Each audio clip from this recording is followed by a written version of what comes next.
Car में लगी थी जो झेलना वो कटा पड़ा, वो आंधा ये इधर कटा पड़ा।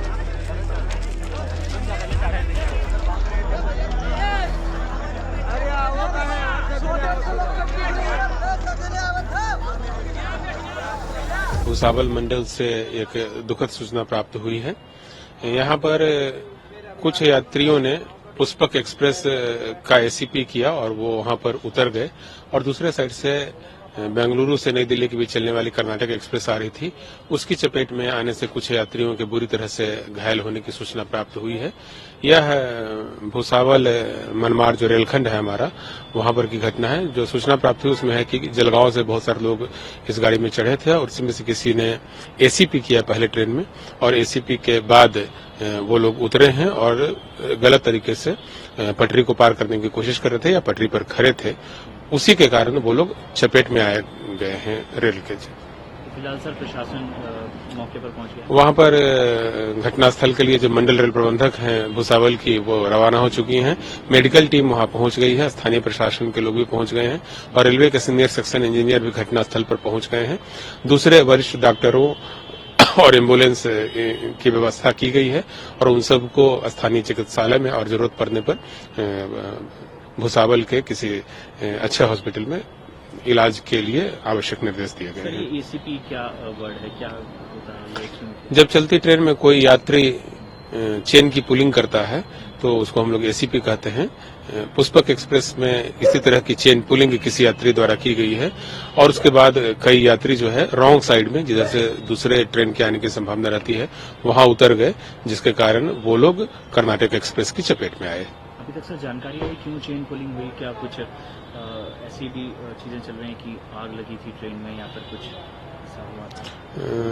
कुछ यात्री जलगांव से वहां पर चढ़े थे और संभवतः वही लोग उतरने के लिए वहां पर चेन पुलिंग किए हैं और जिसके बाद वो लोग रॉन्ग साइड से जाने की कोशिश कर रहे थे, जिसके चलते वहां पर सभी लोग चपेट में आए हैं।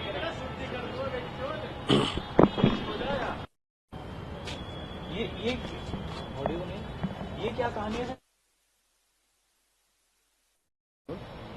सर? अभी तक क्या जानकारी मिल पाई है? कितने लोग इंजर्ड हुए हैं, कितने लोगों की मौत हुई है, क्या पूरी डिटेल है सर? घटनास्थल पर जो अधिकारी पहुंचे हैं उनसे जो बात हुई है उसके आधार पर 8 से 10 लोगों के बुरी तरह से जख्मी होने की सूचना हमें प्राप्त हुई है। उनके इलाज के लिए स्थानीय हॉस्पिटल से और बाकी एरिया से एम्बुलेंस की व्यवस्था की गई है, जो कि घटनास्थल पर पहुंच गई है और उनको इलाज के लिए अस्पताल ले जाया जा रहा है।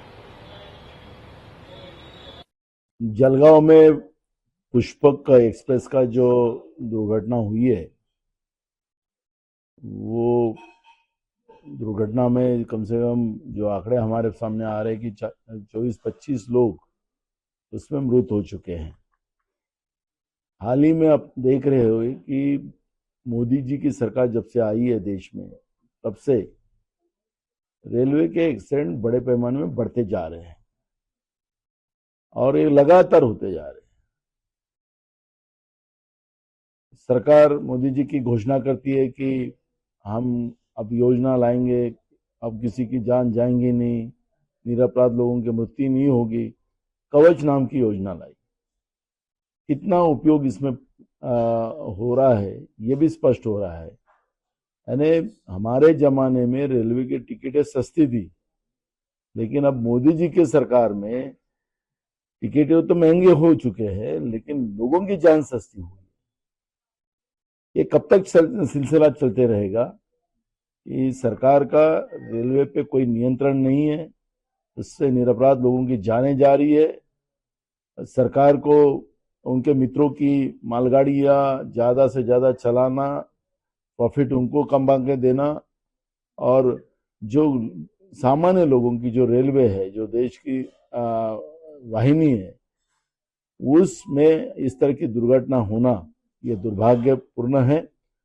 मोदी सरकार ने ये बात को ध्यान में लेकर, सही में तो जैसे लाल बहादुर शास्त्री जी के समय में ऐसे ही एक्सीडेंट हुआ तो उन्हें तुरंत इस्तीफा दे दिया।